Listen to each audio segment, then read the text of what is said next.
Shalom jemaat terkasih, hari ini kita bersuka cita karena di hari ini kita bisa beribadah, bisa hadir di ibadah online ini. Walaupun mungkin hari ini Anda nggak bisa ke gereja, mungkin ada yang lagi sakit, mungkin ada yang lagi di luar kota, mungkin ada kesibukan yang memang tidak bisa ditinggalkan. Tetapi jika Anda ada hari ini melihat, mengikuti ibadah online ini, berarti Anda benar-benar rindu dan haus untuk mendengarkan firman Tuhan. Amin. Mari kita baca firman Tuhan hari ini yang saya mau sampaikan dari Lukas 23 ayat 33 sampai dengan ayat 34. Lukas 23 ayat 33 sampai 34. Ketika mereka sampai di tempat yang bernama Tengkorak, mereka menyalibkan Yesus di situ. Dan juga kedua orang penjahat itu, yang seorang di sebelah kanannya dan yang lain di sebelah kirinya. Yesus berkata, "Ya Bapa, ampunilah mereka sebab mereka tidak tahu apa yang mereka perbuat." Dan mereka membuang undi untuk membagi pakaiannya. Wow. Di sini kita mau bahas apa? Karena mungkin saudara berpikir ini bukan khotbah yang salah tanggalnya. Tidak, ini khotbah untuk ibadah online hari ini. Memang hari ini belum momen Paskah. Memang hari ini bukan momen di mana kita memperingati kematian Yesus di kayu salib. Tetapi kita mau bahas ayat ini hari ini. Karena hari ini kita punya tema khotbah, tetap mengasihi walau terluka. Saudara, mengasihi ketika kita terluka atau dilukai bukanlah hal yang mudah. Dan saya yakin setiap daripada kita, baik Anda yang sudah dewasa, mungkin yang masih pemuda atau remaja, bahkan yang sudah usia senior sekalipun, punya momen di mana ada orang lain yang menyakiti. Kenapa? Karena setiap daripada kita, manusia, itu adalah tidak sempurna. Kita adalah orang berdosa. Sehingga kita seringkali saling menyakiti satu sama lain. Bisa jadi kita menyakiti orang lain atau orang lain menyakiti kita. Dan kebanyakan kita tersakiti dengan orang-orang terdekat yang ada di sekitar kita. Baik itu orang tua, pasangan, atau anak kita sendiri. Tetapi hari ini pertanyaannya bukan saya mau tanyakan apakah Anda sedang terluka atau pernah terluka. Karena saya merasa jawabannya semua ya. Amin. Yes. Siapa yang tidak pernah terluka? Saya mau tanya. Ada yang jawab? Boleh jawab di kolom chat kalau mau. Tentu tidak pernah ada manusia yang tidak pernah terluka. Tetapi yang mau kita belajar hari ini, bagaimana kita meresponi luka tersebut. Bagaimana kita merespon jika kita sudah pernah terluka. Nah, hari ini kita akan lihat apa yang sudah kita baca. Respon Yesus di atas kayu salib di momen paling menyakitkan atau di titik terendah dalam hidupnya. Ia justru masih memperlihatkan kasih yang luar biasa dan kita akan belajar dari Yesus. Kenapa Yesus? Kenapa kita belajar daripada Dia? Sebab Dia adalah juru selamat kita. Dia adalah teladan kita. Dia adalah imam kita. Dia adalah Tuhan yang telah menjadi manusia. Sehingga dia mengalami seperti apa yang kita alami. Yesus tahu apa itu rasanya disakiti. Yesus tahu apa rasanya dikhianati. Yes, mungkin Anda yang hari ini sedang dikhianati oleh pasanganmu yang selingkuh. Mungkin Anda dikhianati oleh rekan bisnismu yang ngambil uangmu. Mungkin Anda sedang dikhianati oleh sahabatmu yang mengambil pasanganmu. Apapun itu. Tetapi Yesus tahu sakitnya. Yesus pernah mengalami itu. Yesus pernah dikhianati murid yang terdekatnya. Orang gak mungkin jadikan seseorang itu bendahara kalau dia gak trust sama orang tersebut. Dan Yesus pernah dikhianati oleh murid yang dia jadikan bendaharanya, namanya Yudas. Tetapi apakah Yesus tidak mengampuni? Tidak. Yesus tetap mengasihi dan mau mengampuni Yudas. Hanya Yudas saja yang pergi dari Yesus. Dan di sini kita mau belajar bagaimana respon Yesus bahkan ketika dia ada di salib. Ketika dia merasa kesakitan. Yang pertama kita akan belajar bagaimana kita bisa tetap mengasihi walaupun kita pernah terluka. Kasih yang ada di tengah kesakitan. Yang pertama kita belajar ketika mereka menyalibkan Yesus. Lukas menulisnya dengan sangat singkat. Padahal penyaliban ini adalah hukuman yang dilakukan sangat keji, sangat kejam, bahkan sangat memalukan. Dan dalam perjalanan di dalam Bukit Golgota itu penderitaannya tidak terbayangkan, olok-oloknya tidak terbayangkan, semua orang memaki-maki, merendahkan. Dan ketika itu Yesus sampai di Bukit Tengkorak itu, di Bukit Golgota itu, dan akhirnya tangan dan kakinya itu harus tertusuk oleh paku. Tetapi ketika dia tergantung di salib, apa yang Yesus katakan? Ia mengampuni orang-orang yang menyiksa dia. Ya Bapa, ampunilah mereka sebab mereka tidak tahu apa yang mereka perbuat. Yesus nggak nunggu orang-orang itu ngerti dulu apa yang sedang dia kerjakan. Yesus nggak nunggu orang-orang itu minta maaf dulu. Yesus nggak tunggu pertobatan mereka. Yesus nggak tunggu permintaan maaf dari mereka. Tetapi waktu Yesus masih tergantung di kayu salib, waktu Yesus masih dibenci, waktu Yesus masih dimaki-maki, salibkan dia, salibkan dia. Yesus langsung ngomong dari atas salib, Bapa ampunilah mereka. Kasih yang Tuhan ajarkan kepada kita begitu luar biasa. Pengampunan itu bisa kita berikan bahkan ketika rasa sakit itu masih ada. Bahkan ketika hal itu belum kita lupakan. Kenapa? Karena apa yang telah dialami oleh saya yang pernah tersakiti, mungkin Anda yang pernah tersakiti, itu adalah memori yang tidak mudah hilang. Bahkan mungkin kalau kita tidak terbentur kepalanya, lalu hilang ingatan gitu, memori itu tidak akan hilang. Apalagi memori yang menyakitkan. Luka itu tetap ada, memori itu tetap ada. Tetapi ketika kita punya kasih yang daripada Bapa, kasih dari Yesus, justru kasih itu yang bisa membuat kita sembuh. Kasih itu yang membuat kita bisa di tengah rasa sakit itu, kita bisa mengampuni orang yang menyakiti kita. Dan kasih Kristus mengajarkan kepada kita hari ini bahwa bukan masalah orang itu layak diampuni. Bukan masalah orang itu sudah minta maaf. Tetapi masalahnya ada di respon kita sebagai orang percaya. Apakah kita mau mengasihi dan mengampuni mereka? Nah, kenapa ini penting? Karena menurut saya, Yesus sudah ajarkan yang paling baik. Dan Yesus juga mengampuni segala kesalahan dan pengkhianatan kita kepada Dia. Kita harus ingat berapa kali kita mengkhianati Tuhan. Tuhan sudah mati buat kita. Tuhan sudah selamatkan kita. Tuhan sudah bayar harga yang paling mahal untuk mengeluarkan kita dari dosa, memerdekakan kita dari dosa. Tetapi berapa kali kita jatuh kembali dalam dosa. Berapa kali kita tidak menjadikan Dia yang utama. Tidak menjadikan tujuan hidup kita adalah untuk memuliakan Dia. Berapa kali kita mengkhianati Dia. Tetapi di tengah rasa penyesalan kita hari ini, atau mungkin, oh iya Tuhan ampuni saya. Tuhan itu tetap mengasihi kita. Dan oleh karena itu, kasih yang luar biasa itulah yang membuat kita punya kasih juga kepada orang yang menyakiti kita. Walaupun rasa sakit itu belum hilang, walaupun belum lupa, walaupun orang itu belum minta maaf. Yang kedua, agar kita bisa mengasihi dengan kasih Bapa ini tentu harus ada satu unsur ilahi. Sebab manusia tidak mampu mengasihi orang yang menyakiti dia. Manusia tidak punya tenaga, tidak punya kemampuan untuk melepaskan pengampunan dari dirinya sendiri. Maka itu kita harus terkoneksi kepada Bapa. Kalimat pertama yang keluar dari mulut Yesus adalah, ya Bapa. Dia minta kepada Bapa. Dia tetap terkoneksi kepada Bapa. Di tengah penderitaannya, Yesus juga gak kehilangan relasinya dengan Bapa. Kita tahu selama hidup Injil mencatat Yesus seringkali berdoa ketika subuh, berdoa kepada Bapa. Ketika dia malam sebelum dia istirahat, dia berdoa kepada Bapa. Ketika dia ditanya kepada orang, apa yang dia kerjakan, siapa yang utus dia, dia selalu bilang, Bapa yang mengutus aku. Aku mengerjakan pekerjaan Bapa.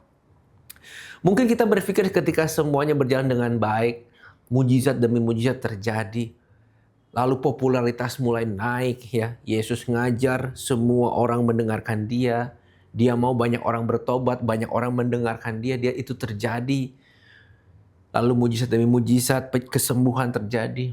Tetapi ketika Bapa mengizinkan Yesus disalib, sebab kita tahu di Getsemani ada pergumulan yang luar biasa. Yesus sampai stres, sampai berpeluh darah. Dia bilang, ya Bapa, kalau mungkin luputkan cawan ini. Tetapi bukan kehendakku, tetapi jadilah kehendakmu. So, ketika Yesus sedang di atas salib, melakukan kehendak Bapa, dia sakit karena Bapa mengutus dia memang untuk disalib, untuk menggantikan kita, agar setiap umat itu bisa bertobat kepada dia. Nah, ini menjadi satu refleksi yang menurut saya perlu kita pikirkan. Banyak orang ketika merasa tersakiti itu mulai menjauh dari Tuhan.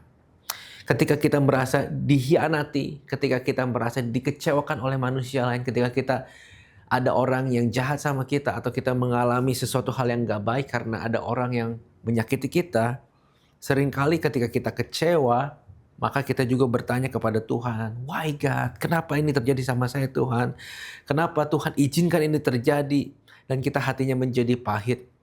Bukan hanya kepada manusia yang telah menyakiti kita, tetapi kita juga jadi questioning Tuhan. Kita juga jadi berjarak dengan Tuhan. Kita juga jadi tidak lagi memandang Tuhan sebagai Tuhan yang utama. Kasih kepada sesama emang hanya bisa mengalir dengan dahsyat ketika kita juga mengasihi Tuhan dengan baik. Jika hati kita mulai keras, mungkin yang perlu kita periksa bukan hanya hubungan kita dengan orang yang telah menyakiti kita, tetapi koneksi kita dengan Bapa, koneksi kita dengan Tuhan. Sehingga saya diingatkan, dan saya mau mengingatkan kita semua, bahwa walaupun kita disakiti, walaupun ada orang yang menyakiti kita, walaupun ada orang terdekat yang terus menindas kita, tetapi jangan biarkan itu menjadi penghalang, menjadi penghambat hubungan kita dengan Tuhan, menjadi penghambat hubungan kita dengan Bapa. Tetapi Pak, kenapa itu bisa jadi penghambat? Karena begini, ketika kita hidup di dalam kebencian, di dalam dendam, di dalam marah, Paulus katakan itu semua adalah kedagingan.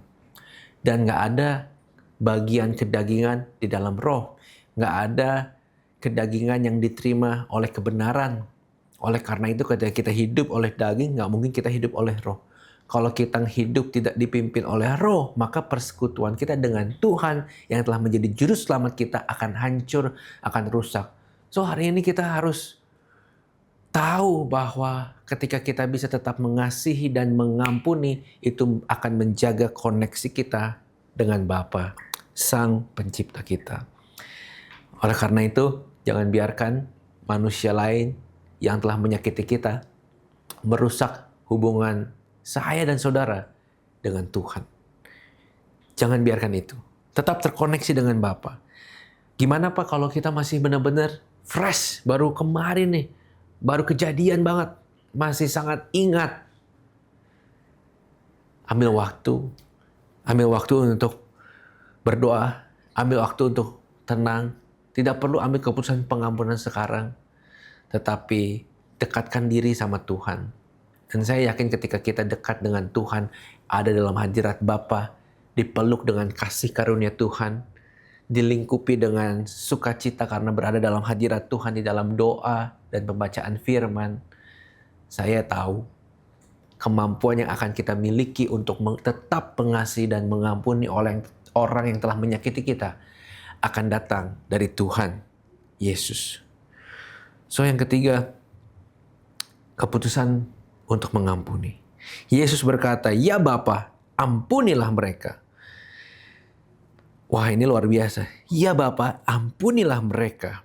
Padahal Yesus masih tergantung di kayu salib. Bahkan setelah itu kejadiannya pun mereka masih mengolok-molok, mereka masih membuang undi akan baju Tuhan. Mereka masih mengatakan, "Mana tunjukkan kuasamu, kalau engkau adalah Tuhan, engkau adalah Raja, selamatkan dirimu." Masih banyak orang yang mengolok-olok, tetapi Yesus mengatakan mereka nggak tahu apa yang mereka perbuat. Bapa, ampuni mereka. Dan ini adalah inisiatif yang luar biasa. Mengampuni itu bukan soal perasaan, tapi mengampuni adalah soal keputusan. Kalau kita ngikutin perasaan kita, kita nggak akan pernah bisa mengampuni. Sebab orang yang mungkin menyakiti, orang yang mungkin sudah berbuat salah sama kita, kita punya perasaan yang terluka. Dan perasaan yang terluka itu sulit untuk mengalami pemulihan. Tetapi mengampuni adalah keputusan. Artinya, mengampuni adalah keputusan untuk kita tetap mengasihi walaupun kita sudah disakiti. Mengampuni berarti melepaskan hak untuk tidak membalas sebab kita tahu bahwa kita bukan hakim, hakimnya adalah Tuhan. Mengampuni berarti menyerahkan penghakiman itu kepada Tuhan, dan mengampuni berarti tidak membiarkan luka itu menentukan identitas kita. Jadi kita nggak boleh jadi orang yang kepahitan, penuh dendam, penuh amarah, karena padahal kita adalah orang yang identitasnya baru, lahir baru, sudah diciptakan oleh Kristus untuk satu pekerjaan yang baik. Yesus berkata, mereka nggak tahu apa yang mereka perbuat. So, saudara, ini adalah hikmat ilahi yang luar biasa. Sebab kita mungkin berpikir Yesus itu kan 100% Tuhan, Pak. Jadi dia tahu. Kita kan 100% manusia saja, tidak ada 100% Tuhannya. Yes, tetapi ingat, manusia yang telah percaya kepada Yesus tetap 100% manusia. Tetapi di dalam dirinya ada Roh Kudus yang diberikan sebagai penolong untuk menuntun, untuk mengajar, untuk menyatakan kebenaran. Sehingga kita hidup hari ini, hidup kita bukan milik kita saja, tetapi hidup kita ini adalah milik Tuhan. Dan Roh Allah yang ada di dalam kita itu akan menuntun seperti Dia menuntun Yesus untuk mengampuni orang yang menyiksa Dia. Jadi ketika kita melihat lebih dalam, keputusan untuk mengampuni itu adalah juga buah dari Roh Kudus yang ada dalam hidup kita. Hanya saja pertanyaan gini, kenapa tetap ada orang percaya yang tetap tidak bisa mengampuni? Karena itu saya balik, itu adalah keputusan. Sebab Roh Kudusnya sudah ada. Tuntunan untuk mengampuni sudah ada. Impresi untuk mengampuni sudah ada. Tetapi balik lagi, Roh Kudus tidak mendikte kita, tidak membuat kita seperti robot yang dia kendalikan dengan remote control, tetapi Roh Kudus hanya memberitahu dengan lembut, membisikkan, memberi suara impresi agar kita mengampuni. Tapi keputusan ada di kita. Apakah kita mau ngikut tuntunan Roh Kudus atau kita ikut kedagingan kita sehingga kita marah, sehingga kita benci, sehingga kita dendam sama orang yang telah menyakiti kita. Saudara, ini tentu tidak mudah. Di hari Minggu yang indah ini mungkin jadi ingat lagi luka-luka yang lalu. Jadi ingat lagi orang-orang yang telah menyakiti kita. Tetapi kita tahu kita adalah manusia baru. Secara alami kita ingin membalas. Secara manusia lama kita ingin tidak mengampuni.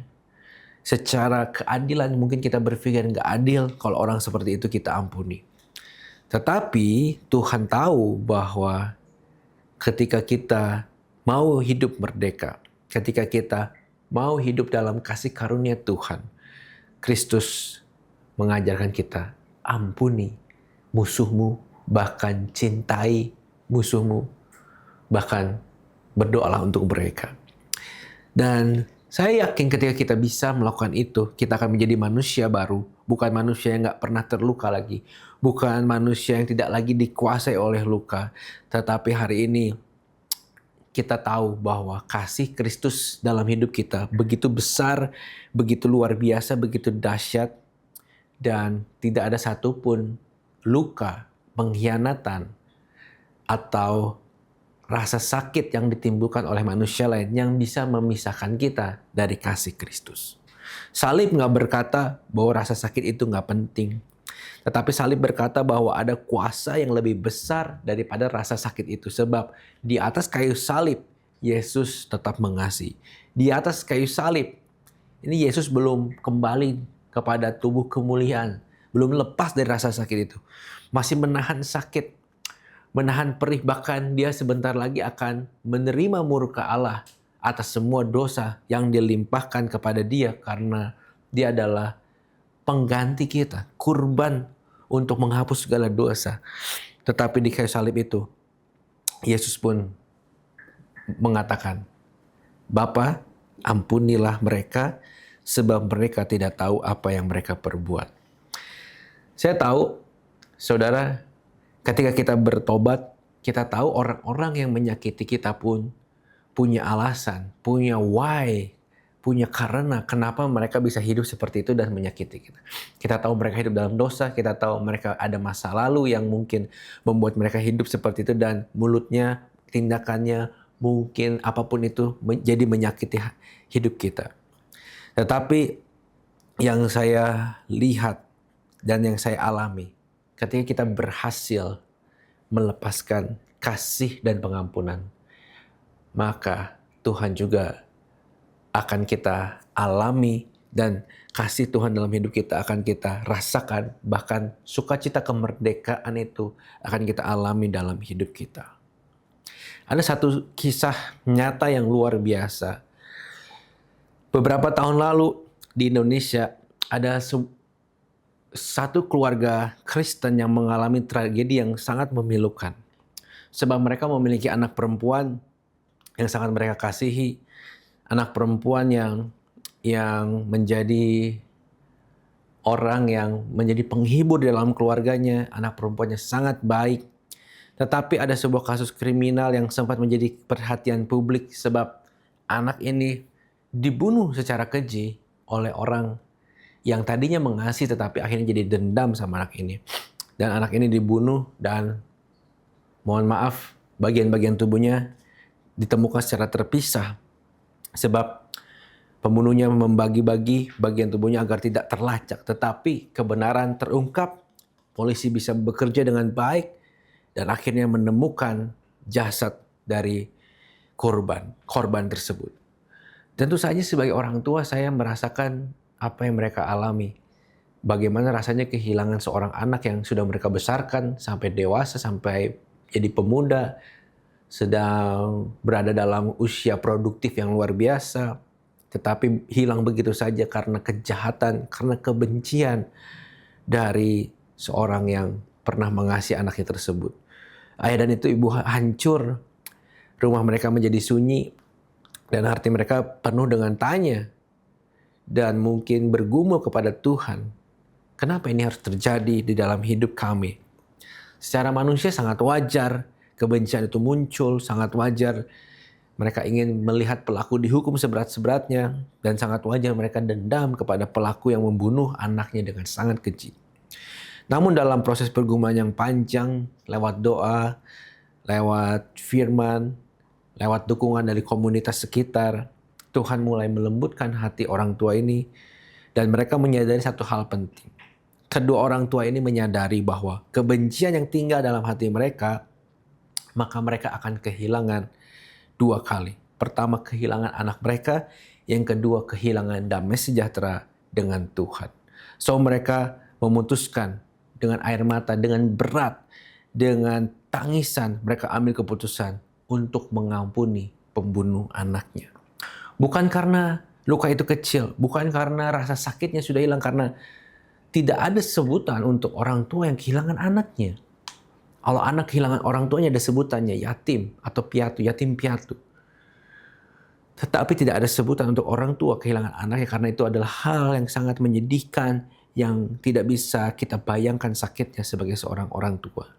Bukan karena mereka sudah lupa bahwa anaknya telah dibunuh oleh orang. Tetapi karena mereka percaya kepada Tuhan yang lebih dulu mengampuni mereka. Dan akhirnya ayahnya berkata, kami tidak bisa menghidupkan kembali anak kami. Tetapi kami bisa memilih untuk tidak hidup dengan kebencian seumur hidup kami. Kami mau menyerahkan segala sesuatu kepada Tuhan. Dan kami memutuskan untuk mengampuni pembunuh anak kami. Pengampunan itu tidak membatalkan proses hukum. Keadilan tetap berjalan. Tetapi hidup kedua orang tua ini bisa hidup, meneruskan hidup dengan kasih damai sejahtera yang diberikan oleh Tuhan. So, kita melihat bahwa hari ini keluarga ini melakukan hal yang luar biasa. Iman mereka terlihat di sini. Mereka tidak membenarkan kejahatan, tetapi mereka juga tidak membiarkan kejahatan manusia yang telah membunuh anaknya. Itu membuat mereka hidup dalam dendam, kepahitan, dan kebencian. Tetapi mereka memilih untuk hidup di dalam kasih karunia Tuhan, melepaskan pengampunan, melepaskan forgiveness, sehingga mereka bisa melanjutkan hidup dengan sukacita. Saya mau bilang sebagai penutup, ketika Anda mengampuni, masa lalu Anda nggak berubah. Memori Anda nggak berubah. Tetapi ada satu yang berubah. Kondisi Anda hari ini dan masa depan Anda akan berubah. Sebab apa? Sebab ketika kita hidup dalam kasih dan sukacita, maka kita bisa menikmati segala kebaikan Tuhan. Bahkan ketika segala kondisi nggak berjalan dengan baik, kita pun akan bisa bersyukur kepada Tuhan, dan kita akan menatap masa depan dengan penuh pengharapan. Dan saya yakin ketika Anda memilih hari ini untuk mengasihi, mengampuni, maka akan ada masa depan yang penuh dengan pengharapan yang Tuhan sudah siapkan untuk saya dan saudara. So hari ini, mau nggak Anda berkata bersama dengan saya, ya Bapa, hari ini aku mau mengampuni. Amin. Saya tahu sepanjang ini mungkin ada nama-nama yang sudah Anda pikirkan, mungkin memori yang teringat, orang yang telah menyakiti, mungkin itu pasanganmu, mungkin itu anak, orang tua, bapak, ataupun rekan bisnis, siapapun itu. Hari ini saya mau mengajak saudara berdoa agar kita bisa meminta kekuatan dari Tuhan dan tidak hidup dalam kebencian terus-menerus. Tetapi dalam rasa sakit yang masih kita alami hari ini, kita mau melepaskan pengampunan seperti Kristus yang telah mengampuni kita. Tuhan, kami percaya, gak kebetulan kalau kami melihat tayangan ini. Mungkin kami sedang sibuk, mungkin kami sedang sakit, mungkin kami sedang ada dalam kondisi yang gak baik. Tetapi ketika kami ada dalam ibadah khotbah hari ini, melihat tayangan acara ini, kami tahu Tuhan mau bicara kepada kami. Tuhan, kami sangat ingat jelas peristiwa itu. Kami sangat ingat jelas muka orang yang menyakiti kami. Kami sangat ingat jelas suaranya, nadanya, intonasinya, mungkin kejadiannya Tuhan. Kami sangat ingat dengan jelas. Tetapi hari ini seperti di kayu salib Engkau berkata, "Ya Bapa, ampunilah mereka. Mereka nggak tahu apa yang mereka berbuat." Kami pun mau Tuhan, tidak lagi hidup dalam kemarahan ini, tidak lagi hidup dalam kebencian ini, tidak lagi hidup dikelilingi rasa sakit ini Tuhan. Tetapi kami mau Roh Kudus yang ada dalam kami memberikan kami kekuatan agar kami bisa berkata, "Ya Tuhan, aku mau mengampuni dia. Ya Tuhan, aku nggak mau lagi membenci dia. Aku mau mengampuni dia." Bahkan Tuhan berikan kemampuan agar aku dapat mengasihi dia. Tuhan, kami nggak sanggup, tetapi kami tahu bersama Roh Kudus kami mampu. Terima kasih ya Bapa untuk kasih karunia-Mu yang begitu besar, untuk karya salib-Mu. Kau telah menggantikan kami, harusnya kami yang tergantung di kayu salib itu. Tetapi karena kasih-Mu yang begitu besar, Engkau mati agar kami mengalami sukacita kami hari ini. Ya Bapa, kami tahu ketika kami memutuskan untuk mengasihi, hari ini kami akan berubah. Kami akan merasakan sukacita yang luar biasa. Dan kebencian itu nggak akan mengganggu hari-hari kami, masa depan kami. Tetapi kami mau hidup dengan antusias, dengan sukacita. Sebab kami tahu bahwa kami hidup bersama dengan Tuhan yang memelihara hidup kami. Oh, terima kasih Tuhan. Terima kasih. Kalau hari ini kami bisa mendengar firman ini, kami bisa ambil keputusan untuk mengasihi, kami bisa ambil keputusan untuk mengampuni. Itu semua karena anugerah dan kebaikan Tuhan. Hamba-Mu selesai berbicara ya Bapa. Biarkan Roh Kudus terus menuntun kami sesuai dengan yang Engkau janjikan. Terima kasih ya Bapa. Di dalam nama Tuhan Yesus kami telah berdoa dan mengucap syukur. Haleluya. Amin.